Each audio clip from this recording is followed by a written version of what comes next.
Astronauts to the moon.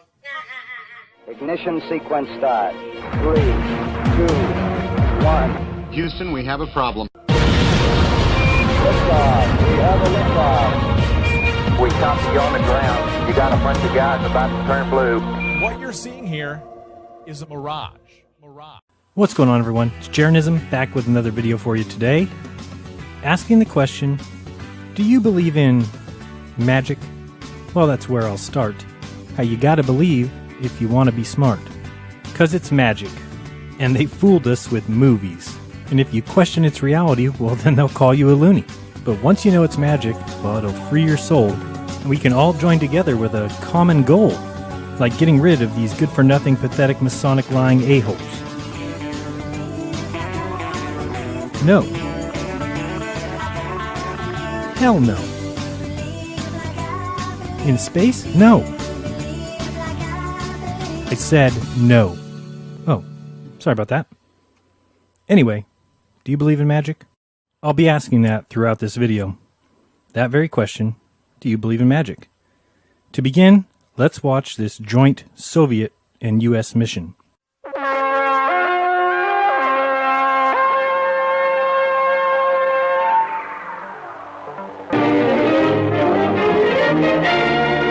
Mid-July 1975. An American Apollo spacecraft and a Soviet Soyuz spacecraft prepare to join in Earth orbit, 140 miles above the Atlantic near Portugal. So I have to ask already, do you believe in magic? Because if you are believing what you see in front of you right now, well, you believe in magic. Let the magic begin with The mission of Apollo Soyuz.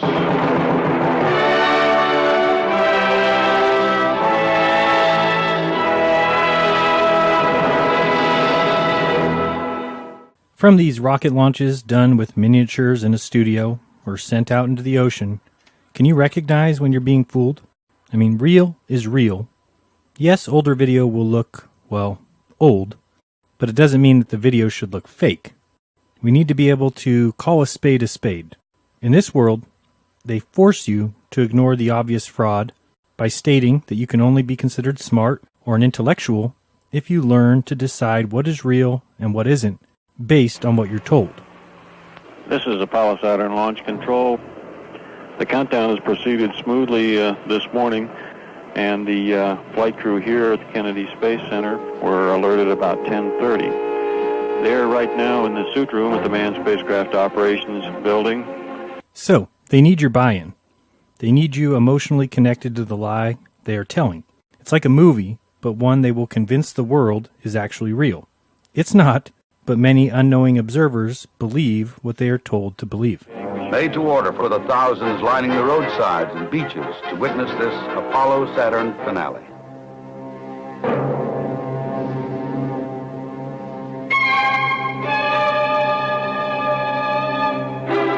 Because if you witness it, if your grandfather made a fuel bracket for the Saturn V, if you watched it on TV or saw it in a newspaper or heard about it at school, well, they have your buy-in. And if you saw it in person, well, how can you be any more emotionally invested than that? You saw Apollo launch. Your great-uncle was part of the satellite station tracking at Goldstone.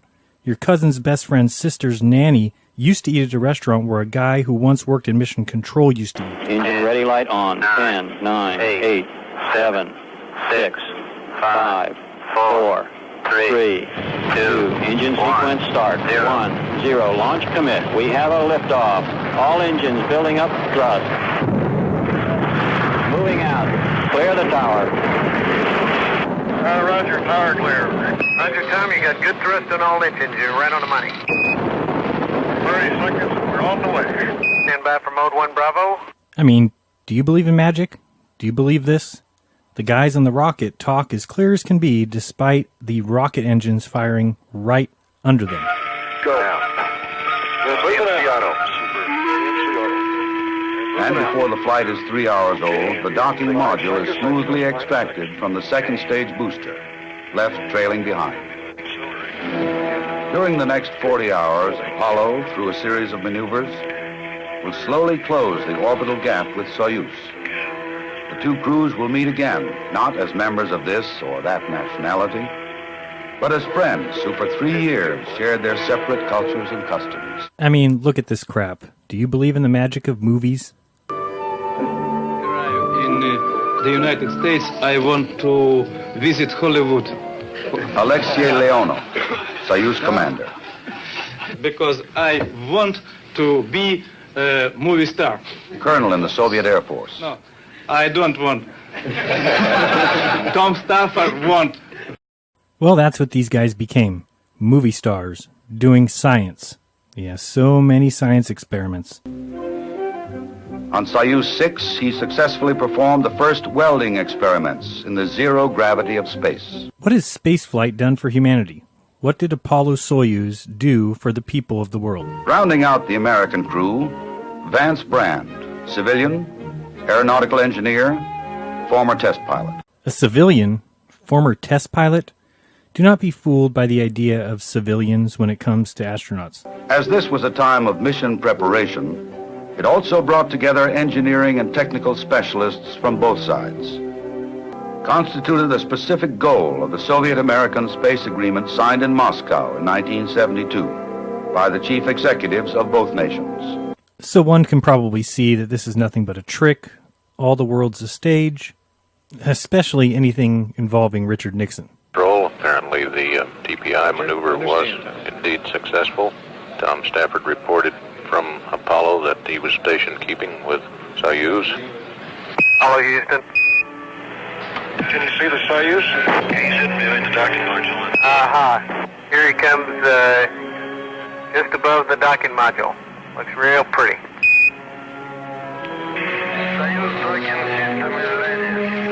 Good show. Let's stay there. Looking fine.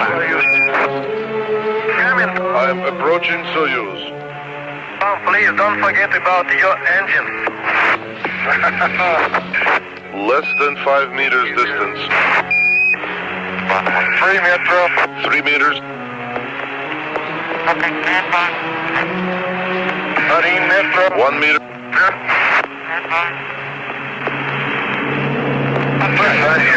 Contact. Capture. We also have capture. Again, I have to ask, do you believe in magic? I mean, honestly, in your heart of hearts, can you be fooled so easily? Because nowadays, I can see how you might be fooled. But when we look back at these fraudsters from not too long ago, are you able to recognize what took place and what happened to people who were overly trusting? Around the world, millions watch and listen as the two spacecraft become one. Now they wait for the next dramatic event, the meeting of Soviet and American crews. All right, on the show. I'll provide you loop 3. Okay, the camera. Aha! Got it? It'll stay open. So yeah, they got people emotionally involved in their scientific advancements for the betterment of all mankind. The country that we were in the middle of the Cold War with also joins with our astronauts for a joint mission in space. This is all a crafty storyline played out during the ups and downs of some parabolic flights by people who think they know better than you do what you should believe in. Like this conversation between astronauts and the president. The astronauts are on the line, sir. Gentlemen, let me call to express my very great admiration for your hard work, your total dedication in preparing for this first joint flight. It's taken us many years to open this door to useful cooperation in space between our two countries. And I'm confident that the day is not far off when space missions made possible by this first joint effort will be more or less commonplace. And may I say, in signing off, here's to a soft landing. Thank you very much. Thank you, Mr. President. Of course, that was not a real conversation. That was a pre-recorded message by Ford, played for the astronauts and to the viewer at home. But to the viewer, it's an all-out deception, a lie, a fabrication. There was no truth in what was being done. It was symbolic, just like the coin they symbolically joined in space. Apollo Soyuz medal. One half launched with Soyuz and the other half with Apollo. to symbolize the link. Symbolic, perhaps, but really what they are celebrating is a mass deception, a purposeful dumbing down of the public. At acquisition here, we should have confirmation of undocking and a real-time television picture of Soyuz from Apollo as it backs away in preparation for the solar eclipse experiment. And so again, I have to ask, do you believe this? Do you believe in magic? What is so clear and as obvious as the nose on your face is that this is so easily seen by anyone still capable of thought. Anyone who can make up their own mind can see that this is clearly a fraud. It's fake. This image here is supposed to be Apollo blocking the sun, emulating a solar eclipse. Sure.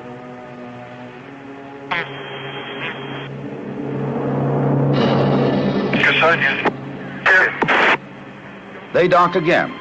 Oh no. It looked like it was docking, but then it started to fall off. Apollo, Houston, it was a beautiful docking. We had a good picture. We can see Italy coming up in the Mediterranean right now. Oh, never mind. I guess it's all good now. So we can watch more of these miniature models in a black warehouse. Or do some of you still believe in magic? Do you really believe this is in space? Do you trust these men that much? After some 3 hours, the two spacecraft separate for the last time, and Apollo maneuvers into position for the final joint experiment. Wait a second. Why does the craft easing away look identical to the craft arriving earlier? Well, that's easy. Put them together, and it's clear. They're just playing the miniature model video in reverse. You can even see where the Earth goes in one direction, and then it is simply played in reverse and the Earth goes the other way. These kind of tricks worked in the 70s.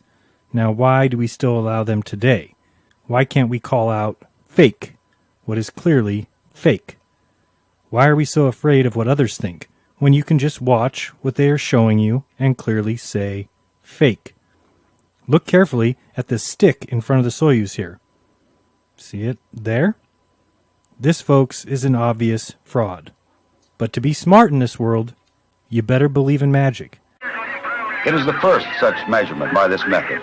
The results have given investigators a clearer knowledge of outer atmospheric makeup, including the quantities of ozone in the upper atmosphere. They give you no choice to trust your eyes or to trust evidence or your senses. Nope, you better believe in space or you're a moron, an uneducated fool. Because men say this is real, and what do you know? You're not capable of determining real from fake. You've got no right questioning a place you've never seen or never been. Not since the first landing on the moon 6 years earlier has the Houston News Center seen this much press activity. You better also believe that the Houston news desk was so busy that this guy had to talk on 2 phones. That's crazy busy. Through highly refined instruments, they look out in our galaxy and beyond. A new source of radiation is found, the extreme ultraviolet, which many scientists thought would remain forever invisible. Others felt it didn't exist at all. The discovery ranks high in importance and may open a new branch of astronomy for studying the universe. Yes, through highly refined instruments, as you can see on the screen now, we can see things never seen before. Isn't it obvious that the only thing that has changed is their level of trickery? Now we have great, beautiful images of galaxies and nebulas, the solar corona, the Magellanic Clouds, the blue globulars, all of it a story to keep you believing in magic. But if you just take the time to think, you will clearly see that we have all been fooled. It's all a hoax. It's all a show, put on by men who think they know better than you what you should and should not believe. As the mission comes down to the wire, the docking module is jettisoned, and it too becomes part of an experiment. With the two instrumented spacecraft close together in the same orbit, it is possible to measure their relative movements caused by variations in Earth's gravity. The technique provides a means of accurately mapping the Earth's mass structure on a global basis. Wait a second, we gotta watch this again. So the docking module is jettisoned and then they measure their relative movements caused by variations in Earth's gravity. And this provides a means of accurately mapping Earth's mass on a global basis.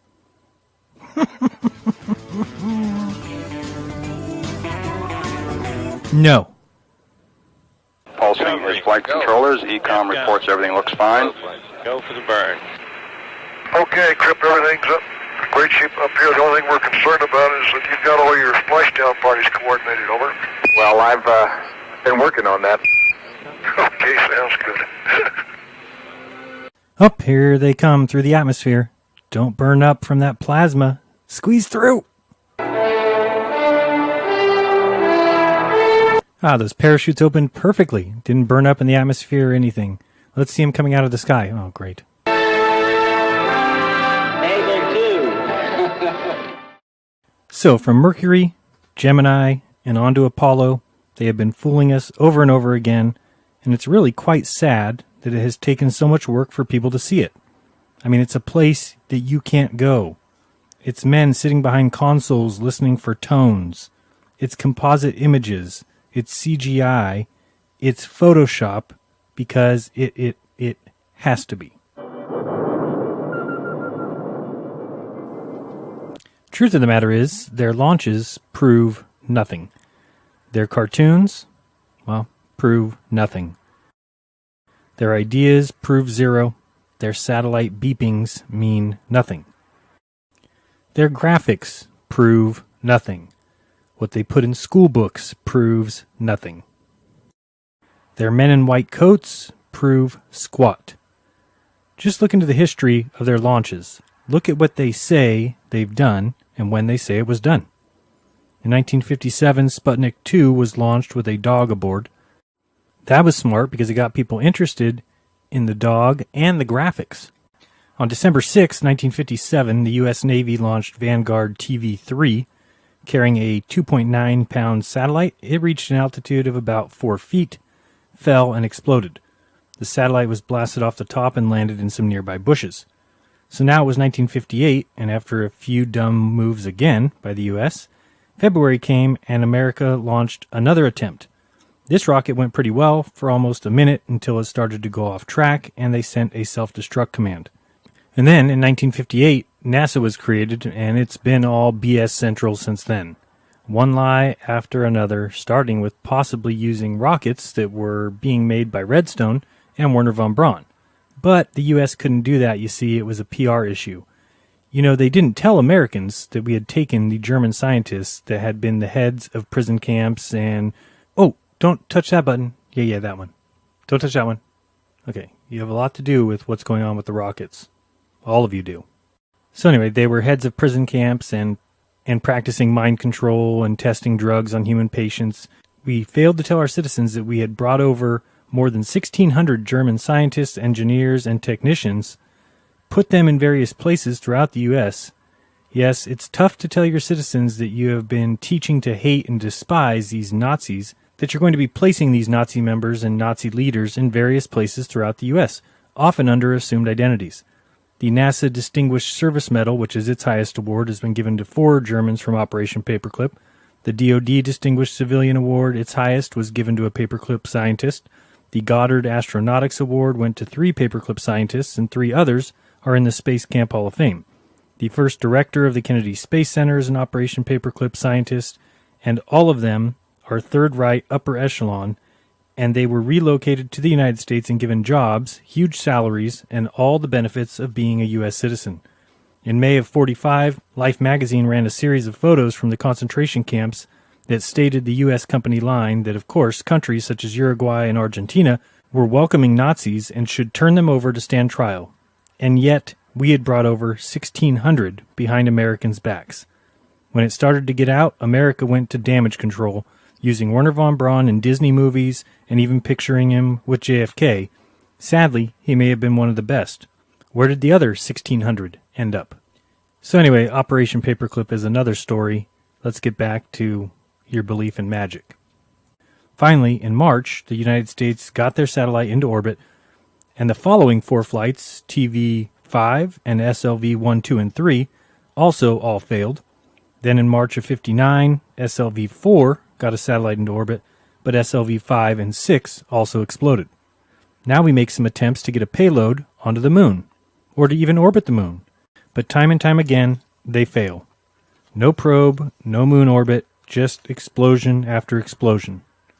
Then in 1962, the USA tried to launch to Venus because we can't get to the moon, so let's try a Venus probe. You know, that planet 25 million plus miles away, or sometimes it's 260 million miles away. So NASA introduces the Project Mercury astronauts, and again, repeated failures plague their launches. That is, until Shepard is launched into orbit, because when you're banging them out at about a 20% success rate, I say, why not send up a human? And this is where the magic was turned up. Once they realized people were enamored with it, people loved it, Kennedy realized that space was going to get him reelected. Then the magic took off. Drove the first wave of the Industrial Revolution, the first waves of modern invention, and the first wave of nuclear power. And this generation does not intend to founder in the backwash of the coming age of space. We mean to be a part of it. We mean to lead it. Soon after, Russia sent a cosmonaut on a 16-orbit journey, and he returned the belle of the ball, and it was quickly seen that the world would believe in magic. The news realized that space was all the craze. It's all anyone wanted to talk about. With parades and homecomings, it was then realized that space equals dollars. And America went the way of if you can't make it, fake it. Winding through city streets packed with thousands, NASA saw what it had created. Movie stars. Decorated like heroes, watched by millions, talked about in every city nationwide, and treated like they were kings. And all it took was a little bit of magic. No, I do not. Then the U.S. turned its focus to the moon, again filled with failures, but all of a sudden, Ranger 7, 8, and 9 returned pictures of the moon right up till the moment of impact. That's, of course, if you believe in magic.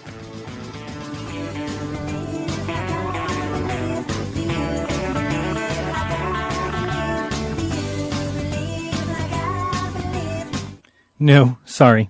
I do not believe like you believe. I do not believe that we couldn't get a satellite into orbit, but right after, we got men into orbit, no problem. And I do not believe that Ed White goes behind the curvature of Earth here either. Let's watch again. Whoa, watch out for that curve. Then Russia and the United States goes back and forth in a war of magic, including Russia returning 8 animals they sent in orbit of the moon. This all seems so legit. Why would you question it? So, of course, you know the rest of the story, the rest of the fairy tale.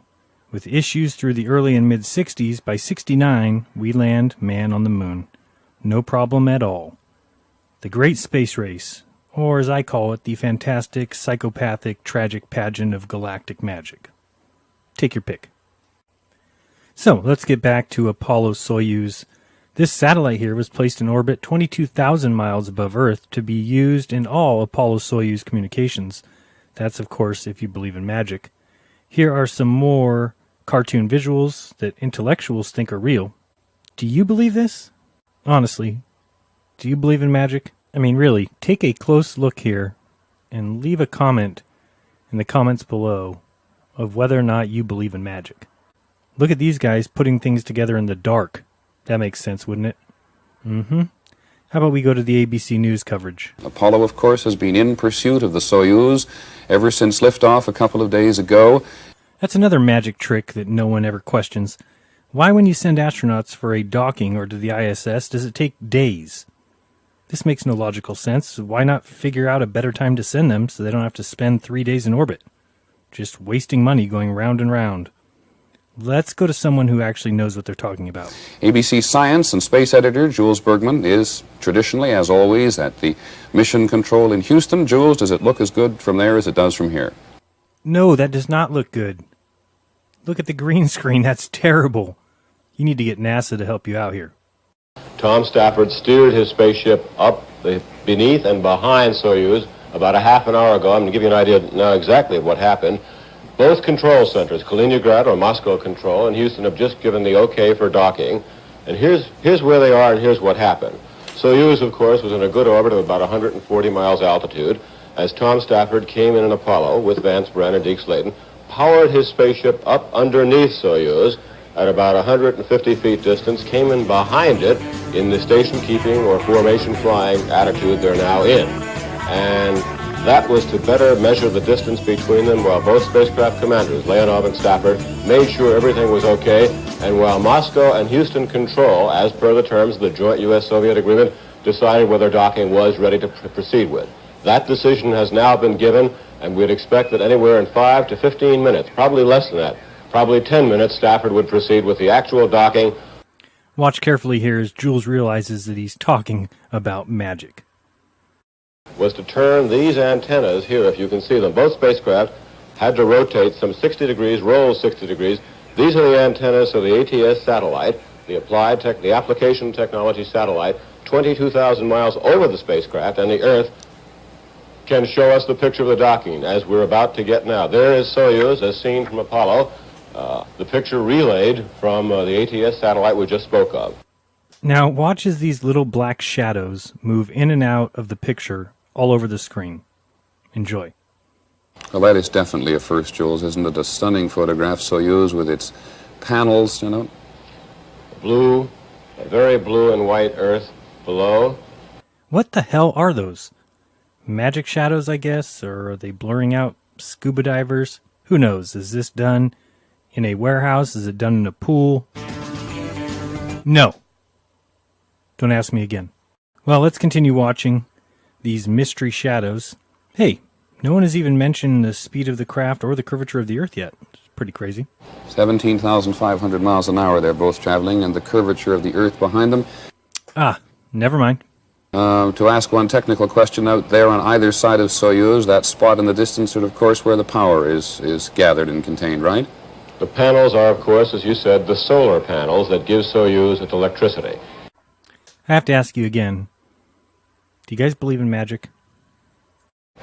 And we're seeing one of the VHF antennas, we think, sticking up in front of Apollo on the docking module. Indeed, the picture in the very foreground there is the black shadow of the Apollo docking module.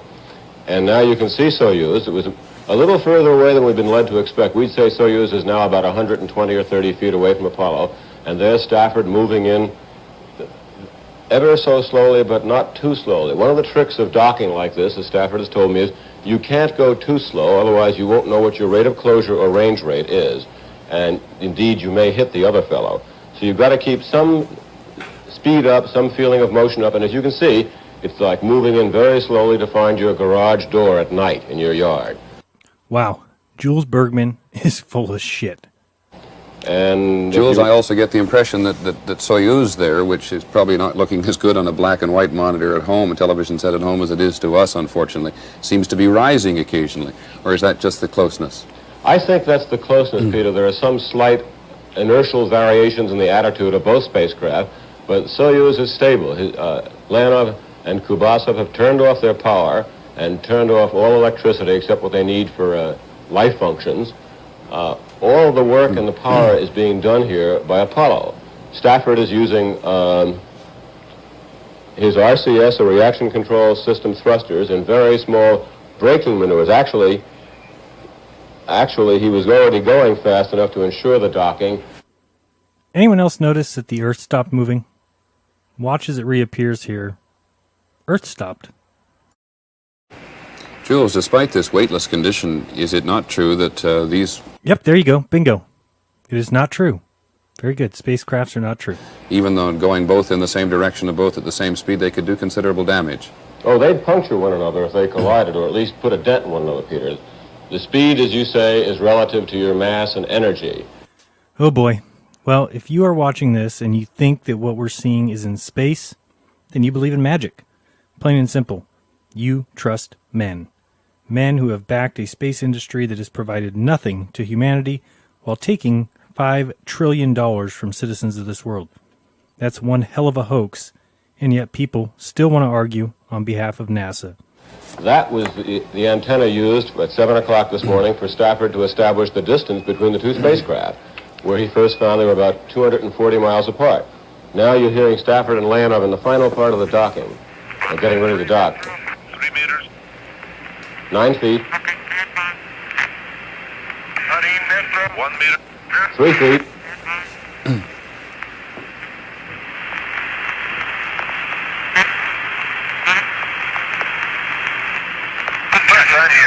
Contact. Capture. We also Capture, have they're docked. Freemasonic, lying clowns. It's time to wake up, folks. It's movie magic. Nothing more than a hoax. A scam, a ruse. Everything is excellent. Soyuz and Apollo are shaking hands now. Alexei Leonov saying We agree. that the two capsules have themselves shaken hands and a few hours away from the actual handshake between Tom Stafford and Alexei Leonov. Jules, what's happened now? Now, you say they say they've made contact and captured. Capture, the latches are engaged. They have to check that out, Peter, and go through a long checklist.